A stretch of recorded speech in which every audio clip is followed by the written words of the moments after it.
Hey guys, good morning. How's everybody doing? It's Friday. We made it through the week. I've been thinking, as we've been starting this heart journey together, how our own love for ourselves differs from the love that others have for us. I've been thinking, God's love for us is constant and is limitless. However, our awareness of God's love is fickle and comes and goes with the tide, and in many ways, He's not, most of the time, He's not here physically present with us to the extent that I can be present to my friend sitting right beside me. His love is flawless and limitless, but my awareness of it is inconsistent. And it requires quite a bit from me to often tune into His love. Now, if we contrast that with the love of friends and family, then that's going to be really quite dependent upon your friends and your family. I'm blessed with a friendship circle that loves really well, that has rich community where we can regularly gather and laugh and eat and cry and hug one another.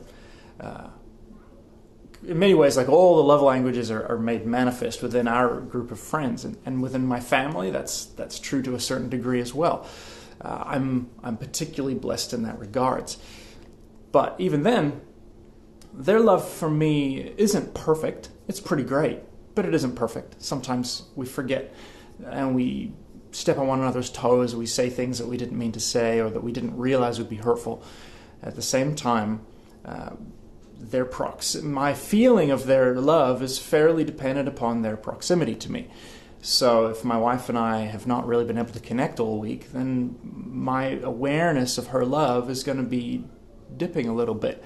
And the same way that personally I tend to be emotionally a little bit of a yo-yo. And so if I've had time with my friends, hey Chantel, if I've had time with my friends, then I'm usually feeling pretty loved up. But it can even be as early as the following day when I'm already starting to feel like my love to go down. And my wife gets frustrated because I'm kind of up and down like this. So you have God's love that's flawless, but we're not always aware of it. You have our friends and family love, which is flawed and limitless, but often we're much more aware of it, at least while it lasts, at least while we're physically together.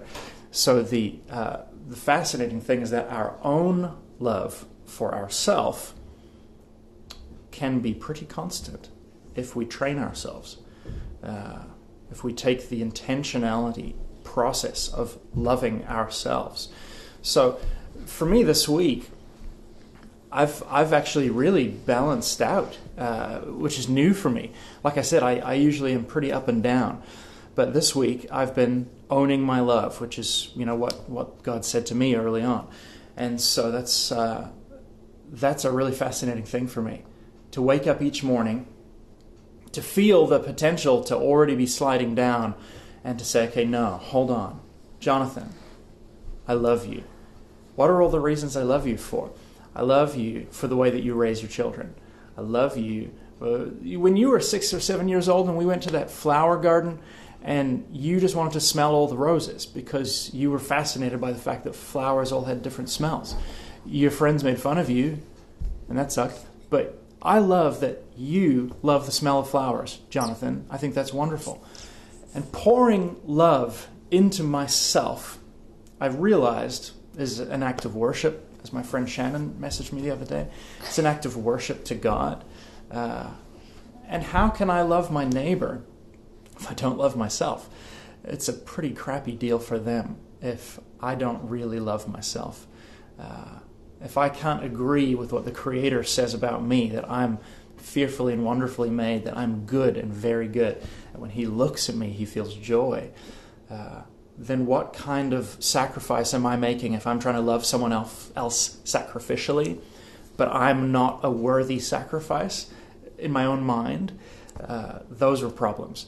So I'm already feeling pretty different this week, feeling much steadier in my awareness of my own love for myself. And somehow building that foundation of love for myself, I'm feeling more aware of God's love for me, which I've always felt pretty aware of, and more aware of my friends and family love for me. So I'm excited because today's Friday and I get together with most of my friends tonight. We're going to have a big old dinner. And I'm already feeling at a much higher place of love,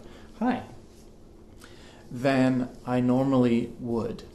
So let's just do this real quick, and then I'm going to sign off for the weekend, but I'm going to be back Monday morning. Emmy, put your hand on your heart. Okay? Now, close our eyes. Close your eyes. And you can say your own name. So you say Emmy. Emmy. And I say Jonathan. I love you. I love you. Why do you love yourself, Emmy? What's one thing that you think is really great? Playing video games. Well, you can say, Emmy, I love the way you play video games. Say it to yourself. Emmy, I love the way you play video games. Jonathan, I know that you miss playing video games, but I know you like it. And I love the way you play video games too. And I love, Jonathan, that you feel comfortable to sit here with your daughter, not knowing if she's going to be crazy or silly, but you just love her presence. So find some things, some reasons to love yourself. And reach in and speak those things over yourself.